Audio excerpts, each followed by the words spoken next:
ଏଇଟା କିନି ମୁଇଁ ବନଉଥିଲି ଆଲୁ ବେଗନ ଆଉ କୋବିର ଚିପ୍ସ ବେଲେ କିନି ଏଥିରେ ସବୁ ମସଲା ମାନେ ଟିକେ ଟିକେ ଦେଇଦମା ବଟା ମସଲା ତ ନାଇଁ ଦେ ଏଇଟା ଯେତେ ଆମେ ଯେନ୍ ଘରେ ପିସାସୁ ମସଲା ମାନେ ହେଟା ଆଉ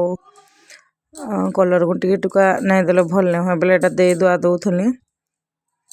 ଆଉ ଏଥିରେ ଆରାରୁଟ୍ ପାଉଡ଼ର ବି ଟିକେ ଦେମା ହେନ୍ତା ଦେଇକରି ଛାନି ଛୁନା ଦେମା ଆଉ କେନ ଭଜା କି ସନ୍ତଲା କରବ ବେଲେ ଭଲ ନାଇଁ ଲାଗବାର ଏନ୍ତା ଟିକେ ଛାନି ଦେଲେ ପଛେ ଖାଇ ହଉଛେ ଆଉ କେନି ହେନ୍ତା ତରକାରୀ ଛୁଆମାନେ ତ ବୁଝନ୍ନି ପୁରା କାଣା କହିବେ ଆମର ଛୁଆମାନେ ଏନ୍ତା ଛାନି ଦେଲେ ପଛେ ଖାଇବେ ଆଉ କେନି ତରକାରୀ ବେଲେ ସେ ବାବୁନିନି ଅଲଗେଇ ଦଉଥିବେ ଅଧା ଅଧା ସେ ବେଗନ କେ କୋବି କେ ହେନ୍ତା ଆଉ ଚନା ଚୁନାଇ ଦେବେ ବେଲେ କିନି ଚନା କେ ଆଲୁ କେ ଖାଇବେ ଆଉ ବାକି ଯଦି ଭେଜିଟେବୁଲ ଥିବା ସବୁ ସାଇଡ୍ କରିଦେବେ କିଛି ନାଇଁ ଖାନ୍ ଆଉ ହେଇ ଜିନିଷ କେ ଏକା ଛାନି ଦେବେ ବେଲେ ଛୁଆମାନେ ପୁରା ଖାଇ ଖୁଆ ଦେସନ୍ ଏଇଟା ଆରାରୁଟ୍ ପାଉଡ଼ର ଟିକେ ଦେଇଦେମା ଅରୁଆ ଚାଉଳ ଦେଲେ ବି ଭଲ ସେ ତ ବେଲେ ମୁଇଁ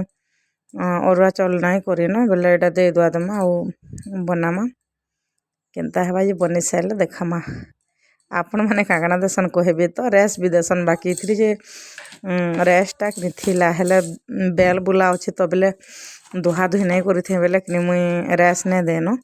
ଆଉ ଯେନ୍ ଦିନ ଦୁହା ଦୁହି କଲାଟା ମାନେ ଥିସି ରେସ୍ କିନି ଦେସି ଆଉ ଏଇଟା ସରି ଯାଇଛି ନାଇଁ ଦୁହିବାର ତାଲି ବେଲେ ରେସ୍ ନାଇଁ ଦେଇ